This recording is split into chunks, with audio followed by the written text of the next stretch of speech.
Hello, I am Lise Colucci, and I'm one of the life coaches at queenbeing.com. Merry Christmas Eve, everyone. Hello, hello. I am going to talk briefly today about holiday tips for holiday and surviving the holiday when you perhaps have narcissists in your life or a toxic family, or you're just struggling with being around people right now. So hello to Mustard, Heart, and Suzanne, and Vicky, and who else is here? Jeep and Gypsy, hello, hello. How are you guys doing? And what are you guys up to? Hey, Jack.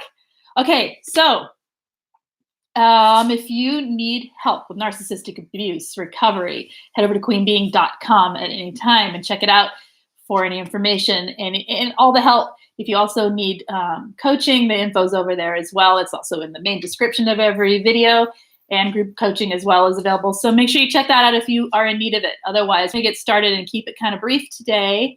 Yeah, if you would like texting notifications of my going live, text me at 33222 and put the word Lise Live, Liselive, and hit send, and I will text you about 10 minutes prior to every time. I also, if you have not hit subscribe, do so and hit the thumbs up. All right, cool. So let's get going. I'm gonna read that. That's great. Okay, so you had a dream. We were in Target. Okay, I'm gonna think about it, and I'll message you later. The dream. All right. Hey, Shastina. Merry Christmas Eve. All right, you guys. So surviving the holiday when you've got abuse in your life, or you've had abuse in your life, or you just don't want to be around people, but you have to, or you have toxic family that you have to get around, or just being around the energy of other people right now, right? Okay. This is like hard days for a lot of people. So going to keep it brief. We're going to just give some tips on how to navigate, how to handle these days, the next couple days. All right. Number one, okay, when you're with toxic people, when you got or when you're going to an event and you know, like, some of your family's toxic, you see the toxic dynamic that goes on in your family, but you're going anyway, you're going to do it. You're not no contact. You're doing it. You're going. Recognize the truth about what's going on and stop telling yourself stop engaging in any fantasy about what you're telling yourself. In other words, recognize what's happening. This is a situation where so-and-so is always toxic, and this is how they're toxic, and then that pulls my sister in, and then once my sister's pulled in, then my uncle gets involved, and he starts defending that, like, watch the dynamic, recognize it for what it is, and tell yourself the truth about it. Don't try and fantasize it away that if only it could be different. I wish that I had something else. You kind of got to face what's right in front of you and not be going into the what you wish you had, because that just makes you super miserable, right? If you're willing to go and you're willing to be there and you're going to do the thing and go, just recognize it for what it is and protect yourself from further cognitive dissonance, really, by just accepting what's happening and people as they are. Hey, E-Rock, how are you? And so with that said, going into these situations, prepare. If you're going to a holiday thing today or you're going to something tomorrow, prepare. Prepare by setting boundaries, right? Set your boundaries. What are you willing to do? How much time are you willing to spend? What are you willing to talk about? We'll talk about some of the boundaries, like which topics are off topic. What are the off topic things that you are not going to engage in? You kind of know so-and-so always talks about this. So-and-so always wants to gossip. So-and-so, like, you kind of know from your own families what topics, if the narcissist is with you still and they're going to sabotage, because it's what they do, don't expect them not to.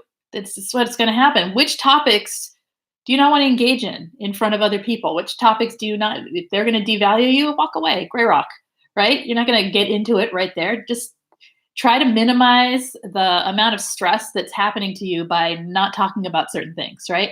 Okay. Trying to observe, not absorb the toxicity. So draining, that's one of the tips on here. So we'll get to that. Okay. You're excited because I treated myself to a new coffee machine. Ooh, yummy. You've been drinking coffee. Oh, excellent. Okay, so have an escape plan. Have it planned out. You don't have to stay. Number one, I would say set a time limit, set boundaries on time. If it gets to where I'm feeling like this, if I feel like I can't, whatever, if I'm feeling unheard, if I'm feeling abused, I will step away. And this is my escape plan. I am going to politely excuse myself and say I'm not feeling well and leave. I'm going to have a friend text. I don't care what it is. Just, it's okay. If you need to get out of there, get out of there. Besides having an escape plan, set breaks for solo time within the group. So plan in going to the bathroom. I'm not even kidding. Plan it in. Don't spend the entire time enmeshed with other people in that dynamic of if there is toxicity. If it's not toxic and you just can't handle being around that many people for that long because you're really stressed out from the abuse you've been through, take time. It's okay to go to the bathroom. It's okay to step outside. It's okay to take a walk around the block. Whatever you can do to get a little bit of time by yourself during the event kind of helps you be able to prolong it a little longer and not be so like, entangled with it. Hey, Lise, hey, hi to H1 Anna. What do you do if the person you're no contact with sends text saying Merry Christmas? Ignore it. You're no contact with them. Bye. You just block it, ignore it. Yeah, it feels like you're being harsh or mean or whatever. You're not. You're keeping the boundary in place of no contact. That's a Hoover. It's a holiday Hoover, and you just don't fall for it. You just don't play into it. Okay? I know it's going to feel uncomfortable, and that's okay. Part of what this is also here. Where is it? Along that line, we'll skip down to this one. Do not expect the experience that you're having with the toxic family, with the narcissist around, to be good on the holiday. If you have an expectation of it being good, if you have an expectation of yourself, you're feeling the guilt, don't expect that it's anything more than. So with the guilt, you are not no contact because you're a bad person. You're no contact because somebody has to protect you from that toxic person, and it has to be you. Because these people will keep coming back and keep pestering you and keep trying to be in your life to gain your supply if you don't block them out, right? They will continually try and pull you back in. So it's not, you really are taking care of someone. If it was your best friend, you would stand between that person and your friend and say they don't want to talk to you. So that's basically what you're doing with the no contact, is you're being your own friend and you're standing between the toxic person and the part of yourself that can be hurt, and you're saying no, we did this already. Your time's up with me. Bye-bye. So breathe out that guilt. It's not comfortable. Be okay with it being uncomfortable to protect yourself. That's what you do. What are you going to do with heightened anxiety? Who are you talking to? Do they know about PT? Wait, are we missing did I miss something here, Jack? I'm letting negative thoughts. Oh, I left my thing on. It's going to make noise. Oh, well. Hey, Gwen. So they're just being totally rude to you. Horrible. Okay, I'm gonna keep going here. You guys keep typing, and if I miss a question, ask again, okay? Because I will forget one or the other if I don't do that. Okay.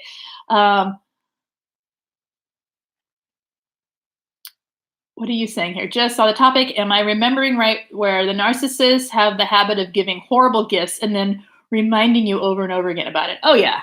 Oh, yeah. Hey, Jen. Oh, no, the land of the flu. I hope you feel better.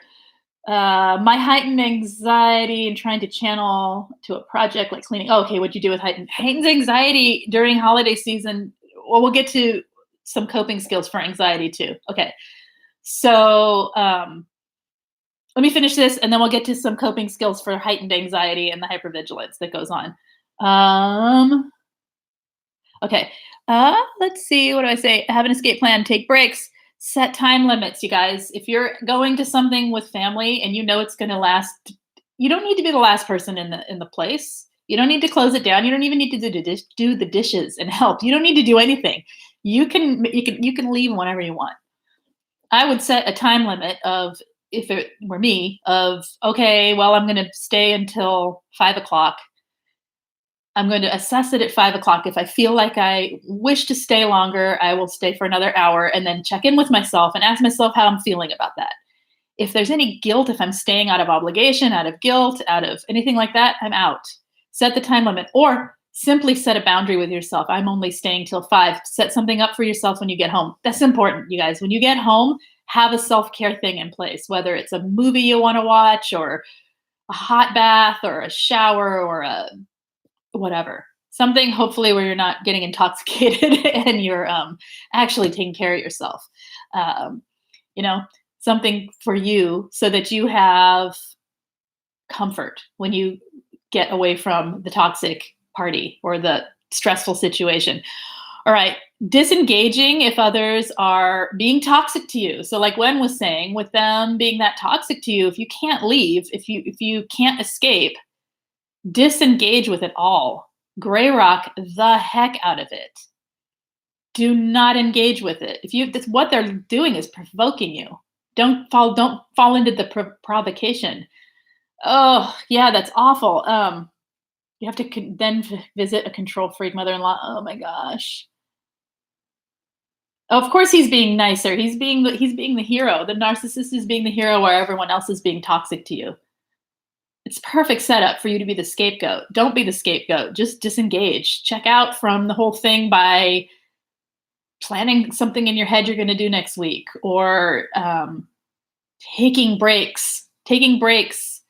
So they're being toxic. Excuse yourself to the bathroom. Go, wash your hands, sit there for a minute, take some breaths, go step outside. Forgot something in the car. Just go sit in the car for 10 minutes, 15 minutes, just anything you need to do to get a break from being enmeshed and immersed in that stuff. Okay. Okay. All right. It's okay to choose you and leave. Let's go smack down to the bottom. And the very last thing I wrote here, it's not an obligation. You are not obliged to be anyone's holiday guest or host. You are not obliged to be around anyone for any day of your life. Okay. It's not an obligation just because you're family. It's not an obligation. If you choose to be in it, hey, Patrice, your husband doesn't get it and wants your children to call your narc mother on Christmas. She sent an ornament to him for our treat or something. It causes cognitive dissonance. I wish he would get it. We know he loves you. We know he's just not getting it. No, don't call her, and don't send the children to call her. That's just, that ornament's it's a Hoover, right? It's a Hoover tactic to get you to give her attention. If you're choosing no contact, that is your right to be no contact.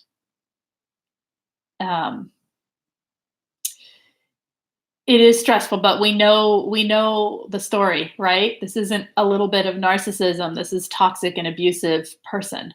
So I would consider, do I want toxicity around my children?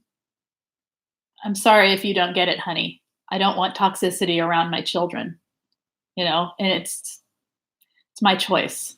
No, I don't know. I mean, I don't want to cause a fight there, but really, I mean, you have definitely, if you do not want to have contact, do not have contact, right? Your daughter is totally stressed and finishing 18. Husband is so self-focused, he doesn't get the importance. Yeah. Okay, so let's keep going. My husband is loving and kind to my mean mom. They hugged and said to him, I'm on your side. Oh my gosh. You are being completely scapegoated, aren't you? You're like being made to be the center of all of the wrong, all of the, you're not obliged to care. Let's put it that way. If you got to be there physically, you're not obliged to care about it. You're not obliged to get involved in their drama. You're not obliged to engage with them.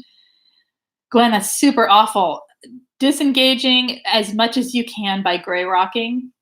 Remember that you are an amazing and valuable human being, and you are worth way more than they are. They're worth they aren't even touching the value of your worth, right? They're trying to devalue you.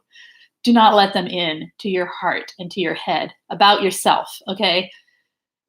Try to see the situation for what it is. These are toxic, dysfunctional people with disorders. This is a disordered family that is completely toxic, and they are using me as a means to get supply. They're using me as the means to dump their negativity, right? So it isn't I mean, you cry. I'm sorry. I hope it's good cry.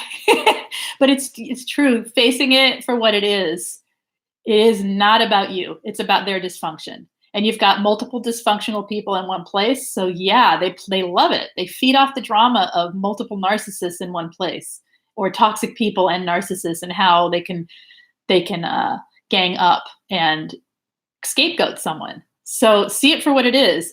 See it like a picture versus it from farther back. You know what I'm saying? Like if you saw it play out and you see the dynamic of the family and you see how toxic that is, try to disengage from it being personal, because it isn't personal. I know it feels personal and they are personally attacking you, but you don't have to, you're not obliged to take them and anything they say to heart. Okay? It's just awful. And I hope you can get out of that soon. Maybe you cannot feel good and just go home. You know, I don't feel very well. My stomach's off. I'm going to go home before I'm throwing up. You know, it's probably what I would do, but I would excuse myself and leave, even if I had to call an Uber to get home. All right. Okay. Another thing, if you are at a toxic, if you're with toxic family and you're in a toxic group of people, do not engage in the gossip, the drama, the gaslighting, anything they're saying about other people, so that you don't become part of the problem scapegoating someone else, another family member or somebody's children or whatever the heck, who they're gonna, you know, they're always after someone at these gatherings. It's like a bunch of vultures sitting around pecking at, you know, yeah. So don't engage. Gray rock. Gray rock is a skill we need in situations like this to keep ourselves protected.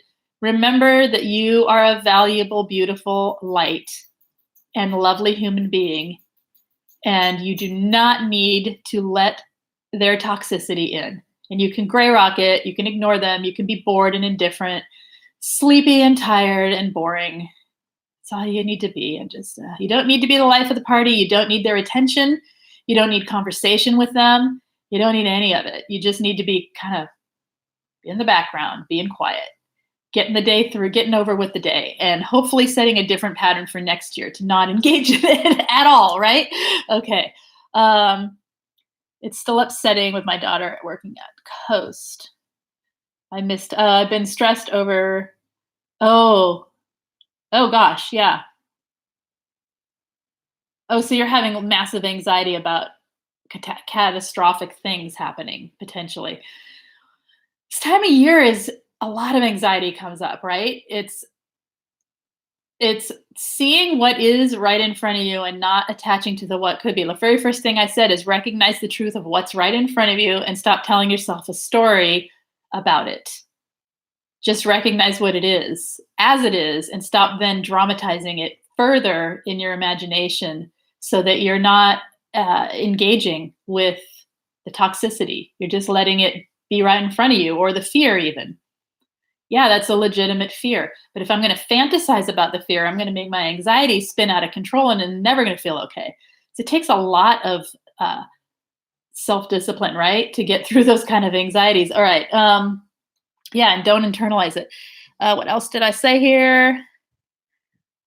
If people are drinking, if you've got toxic people and they're drinking at parties, step away. Step far away. Don't get yourself too drunk either. Okay. Be careful with the alcohol. Remember that alcohol is a depressant, and drinking this time of year can lead to more depression, especially with the dark that we have, you know, this time of year, and the cold and being indoors and all of that. So be careful with the alcohol for yourself, and definitely keep away from toxic people who are inebriated in any way, because they're just going to get nasty. You quit drinking. Yeah, I know this time of year, just one drink, I feel depressed and like I feel doesn't feel good. Whereas in the summer, it's fine. So I think it's seasonal as well, but that it feels more of a depressant, but it really is a depressant. So be careful with it because we're already anxious and depressed this time of year. So be careful with having a drink to sort of check out with. It's not always the best idea. And be careful, definitely be careful of other people and toxic people if they're drinking. If you got a room full of toxic jerks and they're going to name call like Gwen was talking about, it's just going to get worse. So step away, go in another room, sit in the bathroom with your phone and YouTube, whatever you got to do, right? Just step away.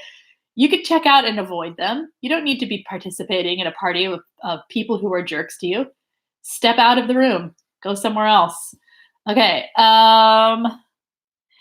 Really important to understand that it is not you. Okay. Toxic families need you to play your role. They need you to be the scapegoat. They need you to be the invisible lost child. They need you to be the black sheep, whatever it is, whatever role they're putting you in. That's where they need you. Just like a narcissist needs. So when you have one narcissist and one survivor, then you have it all as one dynamic. When you have a multiple toxic family system, you have a whole system in place. You have the toxic parent or family member. You usually have, by the time we're adults, if there's multiple children, oftentimes one of the children is also narcissistic or more toxic or really sides with the toxic parents because they're kind of the golden child. And then you've got the scapegoat, which is probably one of you, that's if you don't play that role, it throws the whole thing off. So they're going to force you into that role. Understand that is not you, and it's not because you're a bad person, you deserve it, or anything like that. It's simply that's where it fit. That's where the personalities fit. That's however it's set up to begin with. Doesn't actually really matter. Just seeing it that it is a pattern and is not going to change by you. Even if you set boundaries, they can still scapegoat you.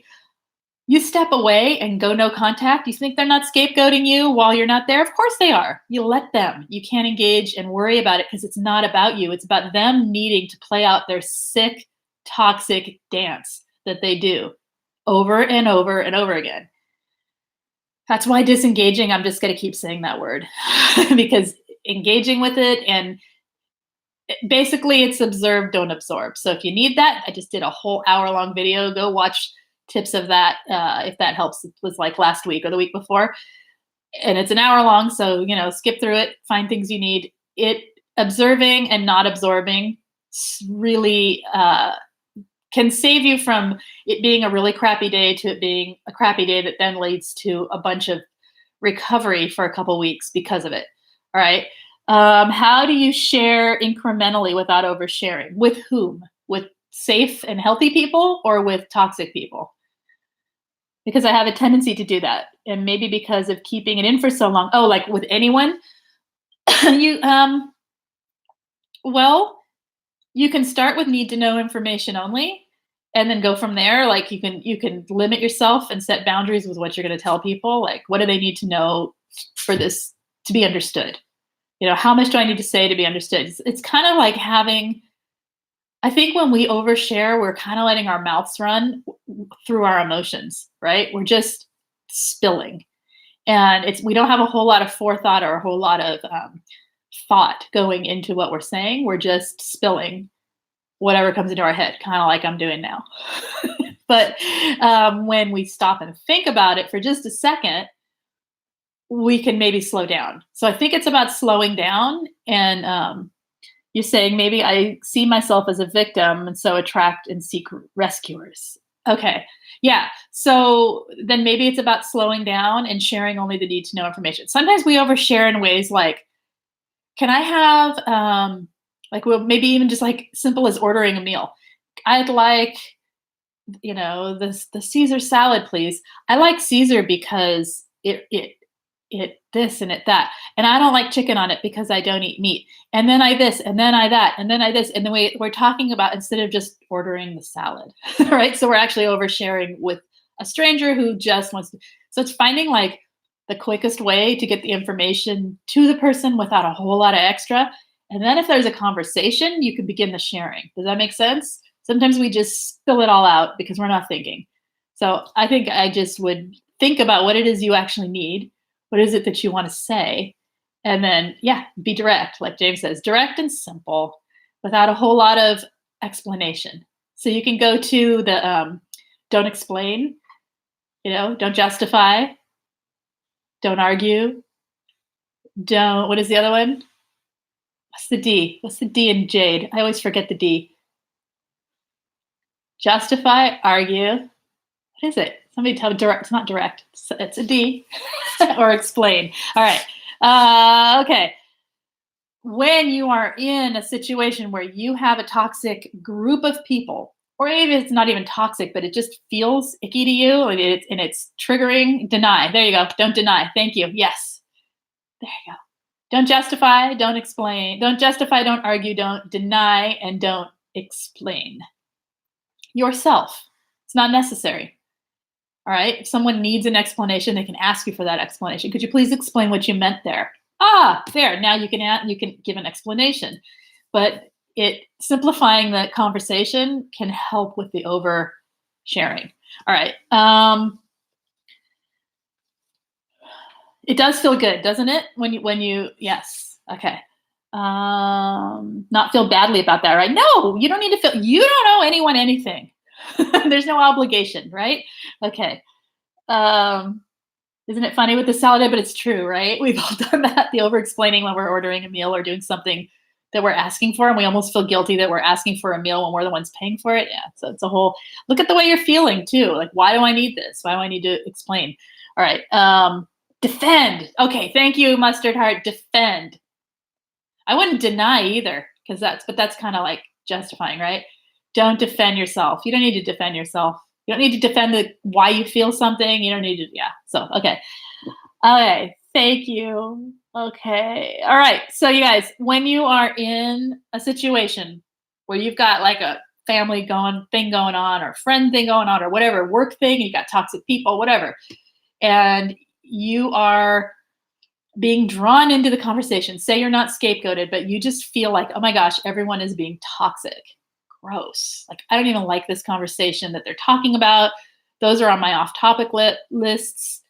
I'm not going to talk about other people. I'm not going to gossip. I'm not going to listen to the drama. I'm not going to, the things, the people, what's going to happen. Okay. You can pretty much call it before it happens. It's just insert new topic, same pattern, right?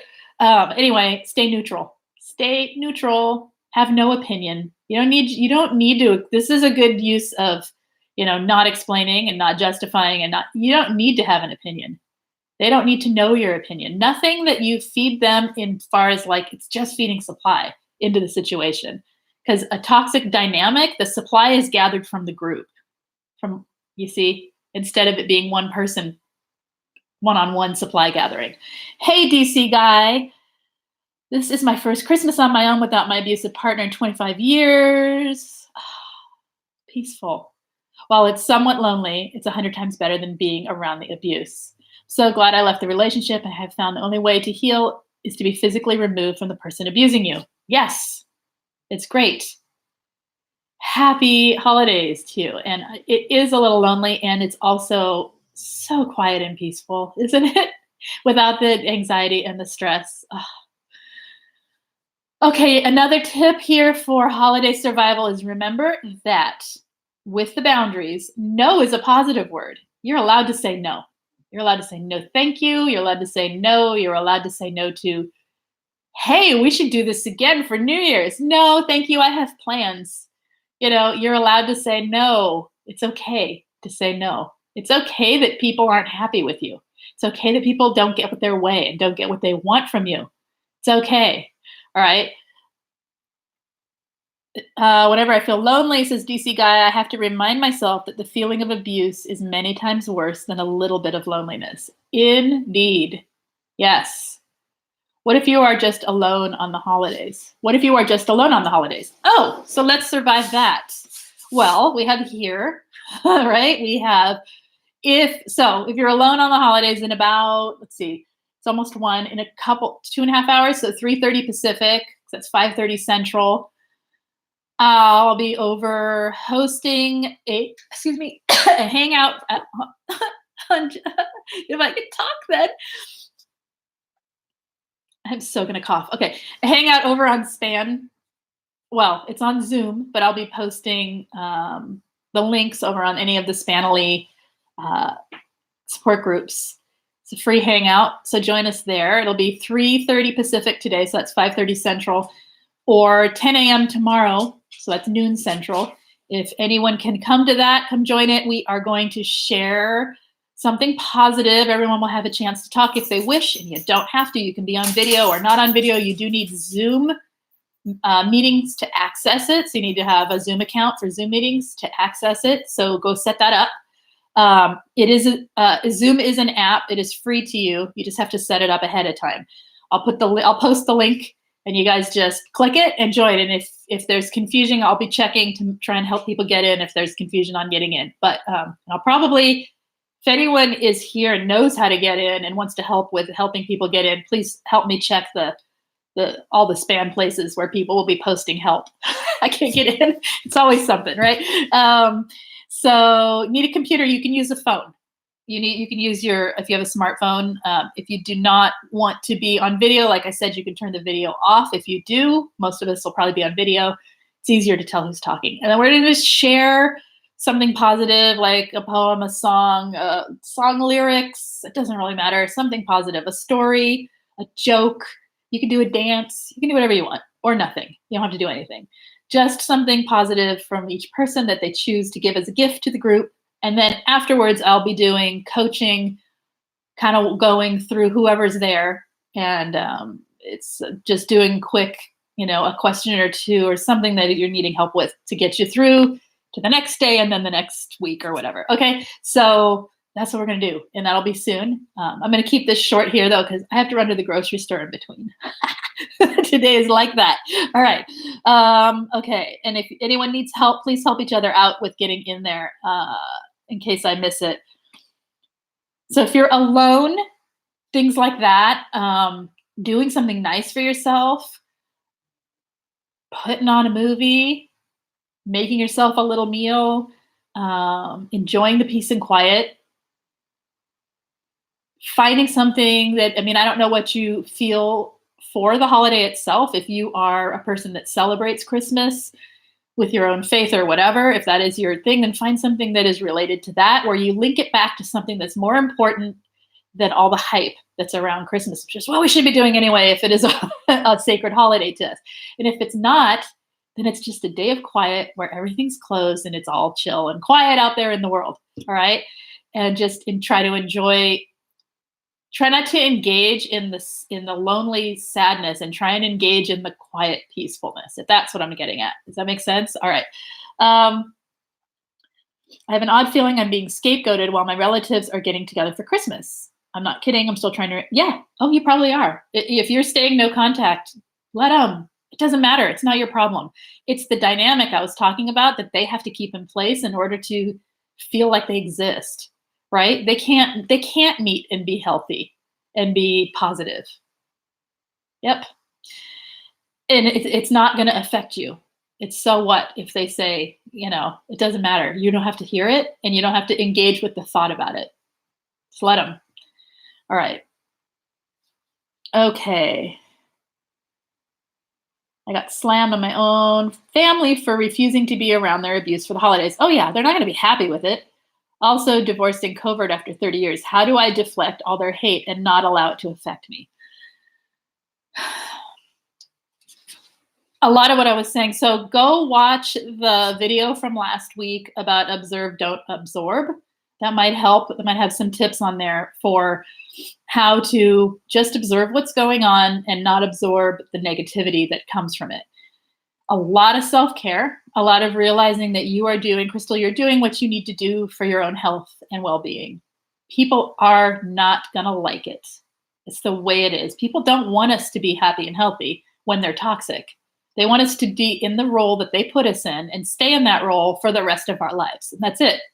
They don't want change. They don't want growth. They don't want, otherwise you could be in contact with them, right? So try to realize what you're doing is for your own growth and for the betterment of your life. And that from that, you will have more energy and more time and more room to give to the rest of your life, to other people, to things around you. That it isn't a selfish act. It is an act of self-protection, and it is an act of self-care and self-love, and it's important. And try not to tell yourself stories about what they're saying about you. Just listen to them and call it for what it is. That is gaslighting. That is toxic. That is abusive, whatever you need to say, and then drop it. Don't go into like why you deserve that or how horrible they are. You know, like the more you feed into it, the worse it starts to feel. Try to focus on positive things in your day. Find one positive thing. That's another thing you can do alone, E-Rock, is find 1 to 3 really beautiful things for the day. And they can be anything. Guaranteed everyone can find one, right? You can always find something pretty or something yummy or something whatever. And when you find it, notice it. Take a breath. Say, oh, this is what she's talking about. I'm supposed to pay attention to this. That didn't really help, whatever. But you know what? Those things add up. They do. They really do. They start to add up because they become the way you look at life. Instead of looking at life for looking the way people are hurting you, you look at life for the things you can find that are beautiful. It's not Pollyanna. I'm not talking about that, like pretending the bad isn't there. I'm talking about, and also, yeah, it sucks. These days are hard, and getting through the holidays, oh, right? But, and also, there is like a really amazing sky today, or, oh my gosh, this rainstorm is amazing, or whatever it is that you see outside. I mean, that's so impersonal and so easy to find beauty in. There you go. You've had one moment of positivity, right? So that's how I suggest it's refocusing, trying not to engage, staying away from it. And it's the way it is. They need you to stay in that toxic dynamic, the toxic role. I mean, picture it as a play, and they're all characters. They need the characters to stay the same, or the play doesn't make any sense to them, right? It makes sense to you because you're thinking we could all fix it if we could just be nice to each other, but no, it's not the way they want it. So yeah, you know that, so you stepped away, right? Okay. Oh, where are we going here? You guys are talkative today. This is good, but I'm losing. Okay, losing my focus. Where are we? Toast marshmallows over the burner. Yummy. Okay, see? It smells yummy too. Okay.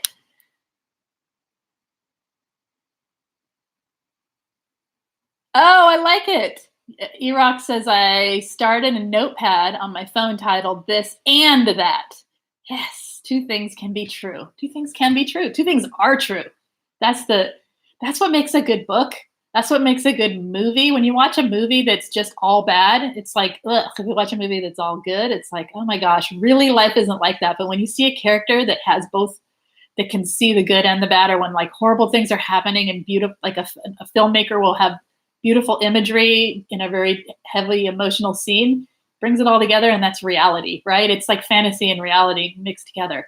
It's an extreme of reality, but it's true. There is beauty all around you, and there's also a lot of ick. So, yeah, okay. All right, you guys. Anything else before I have to go to the grocery store on Christmas Eve? Wish me luck, and I'll be back for this family thingy really soon here, this family hangout. You have to run. Okay. I like what Robin says here. She says, Lise, you attract some of the most amazing supportive souls. I don't always comment, but I find it so much value in the comments from your audience. Stay strong. Wishing you all a merry day. My happiness in life is how amazing you people are. You people. That's not what I meant. You survivors and beautiful souls are, right? Okay. I'm like halfway at the grocery store already in my head, so I should probably go. And I will see you guys more personally over on the Spanley Hangout. I gotta go find me some positive things to talk about. I'm hoping you guys can just sort of do it, and I'll just sit and smile. But we'll do it together. Okay. And yes, I know. Good luck, right? I may walk up because then I don't have to park. Right? Okay. What were we saying? Okay, you guys, I hope that helped a little bit of tips for that. I'll try to think of some more for tomorrow. Tomorrow's will be brief, very brief, because I am doing the Spanley Hangout at 10 a.m. my time, which means it's all going to get crunched together, right? It's early for me. So this will be, I'll try to come on before here as well and do a little bit of this. And if I don't get to it before, I'll do it after. Okay. So I'm going to try and do it before to remind everyone to come to the other thing. Okay. So hopefully I'll see you guys later, like actually face to face. Okay. Hey, Linnea. Okay. I have to go. And I will see you guys very soon. Much love. You take care. You have a good Christmas Eve if you celebrate it. And if you don't, whatever holiday you are celebrating this time of year, if any. And if not, like whatever's going on, have a good day. Okay? I'll see you guys soon. Bye. Take care. Oh, yeah. Hit subscribe. Text me 33222. Put the word Lise Live, LISELIVE, if you would like text notifications of my going live. I try to come on about 4 times a week and do different topics and talk about anything you guys need help with as well. So I'll see you guys later. Bye-bye.